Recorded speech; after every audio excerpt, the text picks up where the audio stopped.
Hello everyone. Today we are again going to prepare or give a lecture on the topic of plant biotechnology. So at last my interaction with you all on the topic of basically micropropagation. But now today I am going to start with the basic introduction of plant biotechnology. As we all are aware, the subject of plant biotechnology is generally used for the metabolic production, for human welfare and for development of new processes and new technology. In this, there is a branch when we apply the concept, technology and methods of biotechnology on the plants. Then we read about a different subject that is known as plant biotechnology. So in this particular lecture, we are going to study about the introduction of plant tissue culture in the subject of plant biotechnology. So the concept of plant tissue culture हमने last discuss किया था plant tissue culture के बारे में. So culture is something when we need to culture grow something in the lab. जब हम किसी भी चीज़ को लैब में ग्रो करना चाहते हैं, चाहे वो कोई हार्मोन है, चाहे वो कोई मेटाबॉलिक प्रोडक्शन है, चाहे वो प्राइमरी है, चाहे वो सेकेंडरी है, when we are using our plant to synthesise such product in the lab, तब हम उसको एक पर्टिकुलर टर्म देती है culture. It means just to grow something in lab. हम किसी चीज़ को लैब में ग्रो कर रहे हैं. सो प्लांट्स, जब आप उनके टिश्यूज का tissue sample, you can take tissue sample from the meristematic cell, permanent cells, or you can take your sample from the shoots, roots. इसके अलावा अगर आप हैप्लॉइड कल्चर करना चाह रहे हैं, सिंगल सेल का कल्चर करना चाह रहे हैं, सिंगल जर्म लाइन बनाना चाहते हैं, जैसे हम पहले होमोजाइगस लाइन के बारे में सुन चुके हैं, तो आप एंथर्स को, ओवरीज को, ओव्यूल्स को आप अलग से कल्चर कर सकते हैं. इसके अलावा आप एम्ब्रियोज को, जाइगोट्स को और किसी भी तरह की सोमैटिक सेल को, ओवरऑल अगर मैं आपसे एक वर्ड दे रही हूँ सोमैटिक और यहाँ पे हिप्लॉइड, आप ऐसी सेल्स को अगर कल्चर कर रहे हैं तब आप उसको पर्टिकुलरली डिफाइन करते हैं as a plant tissue culture process. इस प्रोसेस को आप नॉर्मल बाहर अगर फील्ड में कर रहे हैं, इस प्रोसेस से मेरा मतलब है कि अगर आप ब्रीडिंग कर रहे हैं प्लांट की बाहर, तो आप उसे कन्वेंशनल मेथड्स में लेकर आते हैं, जहाँ पे आपको पता है वो एक टाइम कंज्यूमिंग प्रोसेस है. आपको फर्टिलाइजर्स चाहिए, पेस्टिसाइड्स चाहिए, आपको हाई लार्ज अमाउंट में एक प्रॉपर टाइम देना पड़ेगा उसको कल्चर करने के लिए. बट इन दिस प्रोसेस आप कम स्पेस में, कम टाइम में और कम प्रोसेसिंग में आप किसी भी तरह के टिश्यू सैंपल्स को कल्टीवेट कर सकते हैं गिवन टाइम पीरियड में. अनरीजनेबल, अनसीजनेबल पीरियड्स में, कंडीशंस में आप इनको ग्रो कर सकते हैं. सो यहाँ पे अगर मैं आपसे बात कर रही हूँ बेसिकली प्लांट टिश्यू कल्चर के बारे में, तो डेफिनेशन से आपको ये बिल्कुल क्लियर होगा कि प्लांट टिश्यू कल्चर को परफॉर्म करते टाइम आपको लैबोरेटरी कंडीशंस को सेटिस्फाई करना पड़ेगा. लैबोरेटरी कंडीशन से मेरा मतलब है कि आप जो भी लैबोरेटरी कंडीशंस आप ले रहे हैं, it should B quite similar with the conventional breeding method. For example मैं आपसे यहाँ पे बात करती हूँ, हम डिफरेंट मीडिया यहाँ पे बनाते हैं. मीडियाज के बारे में सबसे पहले मैं आपको बताना चाहूँगी. Media, what is media? The first question हमारे दिमाग में जो आएगा वो है media.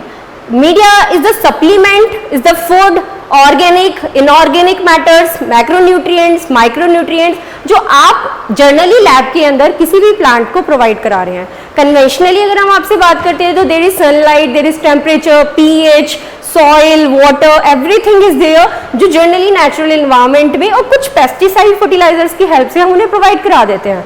But what about the media composition, दो हम लैब में यूज करेंगे. सो मीडिया इज नथिंग बट एक सिंथेटिक कंपोजिशन है.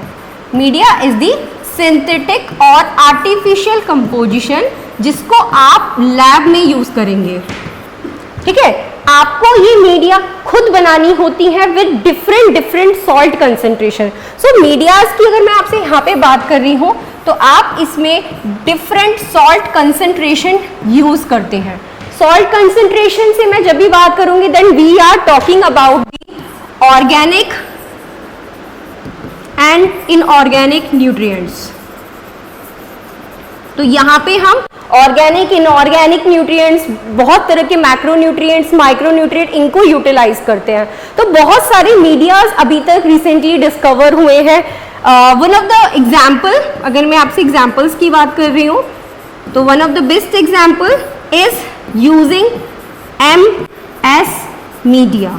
मोस्टली जो मीडियाज के नाम है वो उनके साइंटिस्ट के बेसिस पे हैं। So they was scientist called as Murashige and Skoog. तो on the basis of his name Murashige and Skoog there is a different composition of macro and micronutrient with some kind of organic supplement like tomato juice, orange juice, coconut milk that can be, as well as the malt extract that can be used for the cultivation of any kind of nutrient, any kind of explant that you have taken from shoot, root, leaves, branch, haploid cells, diploid cells, whatever you are taking as an explant, you can use it for the cultivation in laboratory by using MS media, that is Murshes and Skoog media. Second is your niche and niche media. Niche and niche media. आप निश and निश media को भी use कर सकते हैं। ये भी डिफरेंट कंपोजिशन के साथ है। आप इसमें भी कल्टीवेशन लगाकर किसी भी एक्सप्लांट को ग्रो कर सकते हैं। नेक्स्ट, अगर मैं आपसे यहाँ पे बात कर रही हूँ, there is Gamborg media. Gamborg media is also use, सबके नाम उनके साइंटिस्ट के बेसिस पर है। Gamborg media is there. With this we have Gautheret media. Gautheret media is also there. So हम गोदरेड मीडिया को भी यूज करते हैं to grow any kind of explant, to convert it into callus. Okay, callus is just an unorganized mass. तो ये different media composition आप अपनी lab में by using inorganic organic supplements आप बनाते हैं और आप इसको कल्टीवेट करते हैं। यहाँ पे आप अपने प्लांट्स को कुछ स्पेशल तरह के, एक्चुअली प्लांट्स के पास खुद नेचुरली सिंथेसाइजिंग हार्मोन होते हैं। There is auxin, gibberellin, cytokinin, ethylene acid and there is abscisic acid also. But lab में आपको ये सारी चीजें प्लांट को आर्टिफिशियली प्रोवाइड करानी है। You have to produce all those component जो उसकी मेटाबॉलिक ग्रेड को, ग्रोथ को मोटिवेट करेंगे, प्रमोट करेंगे। So here general we are going to discuss about the cyto differentiation. What is cyto differentiation? So here the word cytodifferentiation can be break into two parts. Cyto means cell. Cell. Differentiation means to grow, to promote or to propagate.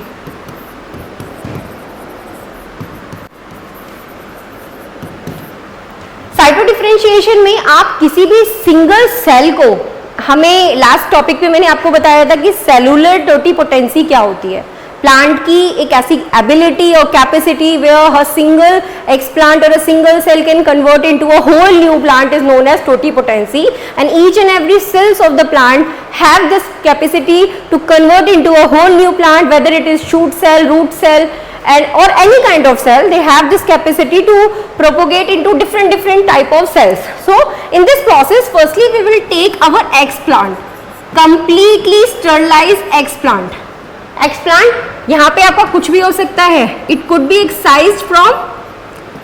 excised piece of cell और tissue. किसी भी cell का, किसी भी tissue का या किसी भी ऑर्गन का एक्साइज पीस जो आप यहाँ पे ले रहे हैं, it should be completely sterilize. आप इसको कंप्लीटली स्टरलाइज करेंगे, इसके बाद आप इसको विथ प्रॉपर प्रिकॉशंस आप इसको लैब में लेकर आएंगे। लैब में आप ऑलरेडी मीडियाज बना चुके हैं, media, Gautheret media, MS media, इसके अलावा मैंने आपको निश एंड निश मीडिया बनाया जो डिफरेंट कंपोजिशन से मिलके बने हैं।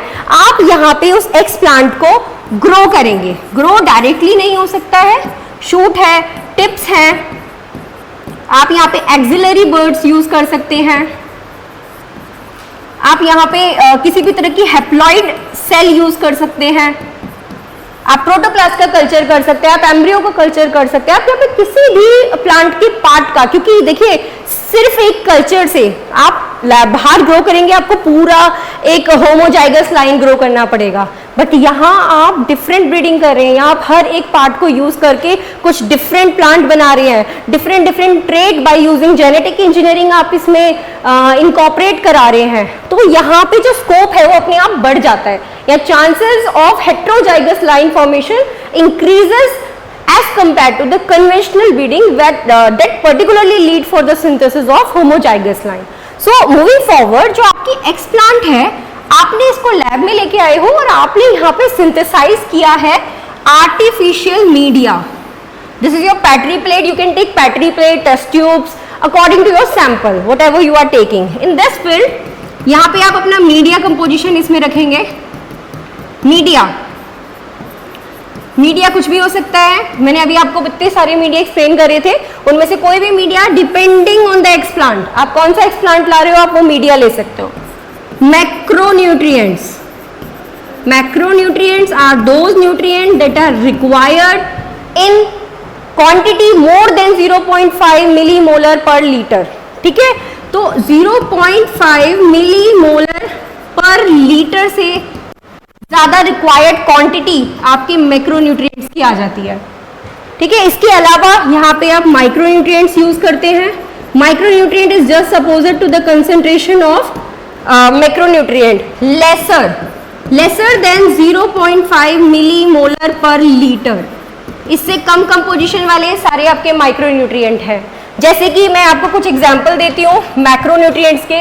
Magnesium, calcium, nitrogen, potassium, phosphorus, these are few examples of macronutrient, as well as there are few examples of micronutrient like manganese, zinc is there, chlorine is there. कभी कभी हम plants में सब components को जनरली यूज करते हैं. तो यहाँ पे नेक्स्ट अगर हम मूव कर रहे हैं तो third is the composition of plant growth regulators. Plant growth regulators are the plant hormones. Plant hormones जो आप यहाँ पे यूज करेंगे जैसे कि auxin, cytokinin, gibberellin, abscisic acid, ethylene is there. Ethylene एक लौता इनमें एक गैशियस कंपाउंड है, गैशियस ग्रोथ हार्मोन है जो आप यहाँ पे यूज कर सकते हैं. ये सारे हार्मोन्स आप यहाँ पे अपने सैंपल में देते हैं और उसमें भी जो मेजर पोर्शन ऑफ हार्मोन्स आप यूज करते हैं 2:1 के रेशो में is your auxin and cytokinin concentration. Auxin और साइटोकाइनिन के मैं आपको कुछ एग्जाम्पल यहाँ पे बताना चाहती हूँ. ऑक्सिन जैसे कि indole acetic acid, indole butyric acid, there is NAA naphthalene acetic acid. ये सारे एसिड्स आप हार्मोन्स हैं जो आप जनरली प्लांट ग्रोथ रेगुलेटर में सॉल्ट कंसंट्रेशन के बेसिस पर आप देते हैं. Next is cytokinin. देखिए इसमें कुछ हार्मोन प्लांट जब रीजनरेशन प्रोसेस में जाता है वो खुद सिंथेसाइज करता है, पर मोस्ट ऑफ द हार्मोन्स चाहे वो NA है, ये केमिकली सिंथेसाइज हार्मोन होते हैं, आपको ये आर्टिफिशियली प्रोवाइड ही कराने पड़ते हैं. Although zeatin, 2IP, indole propylic acid, as well as the indole acetic acid, they are the hormone that are naturally synthesizing hormone. आपको इन्हें बाहर से कुछ कल्टीवेट नहीं करना है, ग्रो नहीं करना है, केमिकली आप इनको प्रोवाइड नहीं कर रहे हैं, ये जनरली प्लांट अपने अंदर ग्रो करते हैं. सो मूविंग फॉरवर्ड, साइटोकाइनिन की अगर मैं बात कर रही हूँ तो there is 2IP, BAA and benzyl aminopurine. ये कुछ हार्मोन है जो जनरली हम हमारे केमिकल कंपोजिशन में यूज करते हैं. तो यहाँ पे जो ऑक्सिन हार्मोन आप यूज कर रहे हैं, they have rhizogenic activity. Rhizogenic, genic means production, rhizo means root. Basic step plant biotic को समझने का यही है कि आप कोई भी वर्ड आपको मिलता है, you have to break it. For example rhizogenic, rhizo means root, genic means promotion. A root promoting या promotion hormone. तो यहाँ पे जो आप ऑक्सीजन यूज कर रहे हो ये रूट की ग्रोथ को प्रमोट करेगा, as well as you are using the cytokinin. Cytokinin will promote shoot, it will promote for the shoot formation. So comparatively they both are used in media formation or in as salt concentration also. So here we will take our desired explant. Explant is placed over the I will mark it as red to make it easily understandable. This is your explant.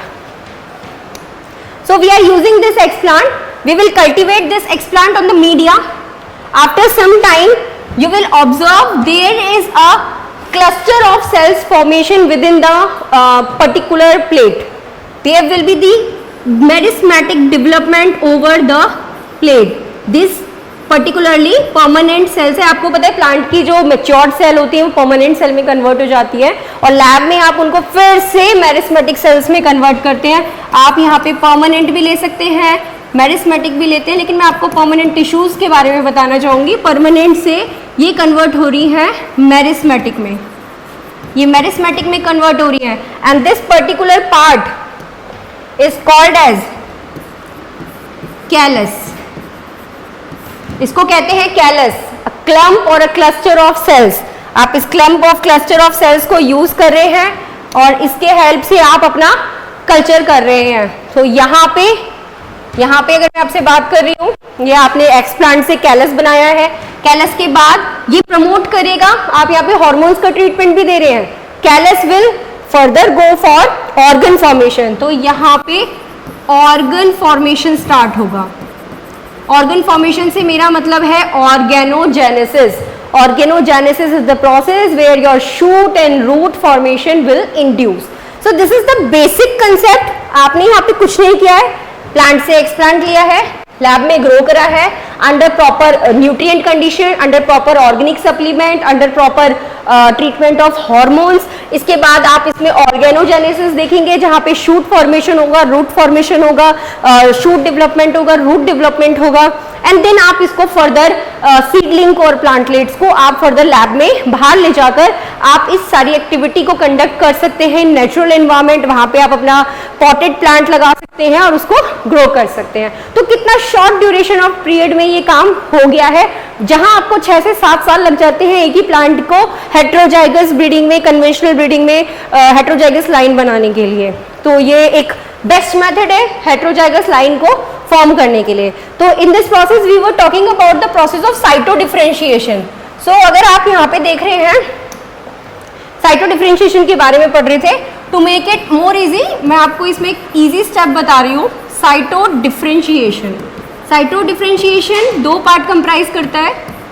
One is dedifferentiation, one is dedifferentiation. आप जैसा इसका नाम सुन रहे हैं, again you have to split the words. आप दोनों words को स्प्लिट करेंगे. इसके बाद सेकंड रीडिफरेंशिएशन.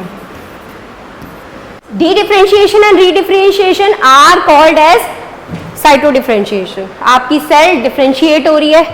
यहाँ पे अगर मैं आपसे बात करूं, एक्सप्लांट आप लेकर आ रहे हैं, लैब में ग्रो कर रहे हैं, मीडिया के अंदर ग्रो कर रहे हैं, it get ultimately converted into callus. This process is known as dedifferentiation. Callus की ग्रोथ होना, ठीक है, या आप कहो परमानेंट्स का, परमानेंट टिश्यू का मेरिस्मेटिक टिश्यूज में कन्वर्ट होना, मेरिस्मेटिक टिश्यूज में कन्वर्ट होना is called as de-differentiation process. Now moving forward, the re-differentiation process, callus से ऑर्गन्स का फॉर्मेशन होना और ऑर्गेनोजेनेसिस होना, एम्ब्रियोजेनेसिस होना is called as री-डिफरेंशिएशन प्रोसेस. सो यहाँ पे आपको ये क्लियर हो गया होगा. एक्सप्लांट से कैलस लाना, कैलस को ग्रो कराना, डी डिफरेंशिएशन, कैलस से ऑर्गन का फॉर्मेशन कराना, री डिफरेंशिएशन. सो ये सारे स्टेप्स आपस में कॉम्युलेटिव बहुत इजी स्टेप्स हैं. अगर आपको यहाँ पे ये चीज़ें समझ आ रही है तो आप लैब में बड़ी आसानी से परफॉर्म करके एक्सपेरिमेंट ईजिली किसी भी एक नए प्लांट को ग्रो कर सकते हैं. तो ये एक बेसिक कंसेप्ट था प्लांट टिश्यू कल्चर का, जहाँ पे मैंने आपको कंपोजिशन के बारे में भी बताया है। यहाँ पे मैंने आपको एक्सप्लेन किया है कि कैसे कैलस से ऑर्गन का फॉर्मेशन हो रहा है। So in our next lecture we will read about the organogenesis process, organogenesis. So be attentive in the next class. I hope you enjoy this session. Thank you so much.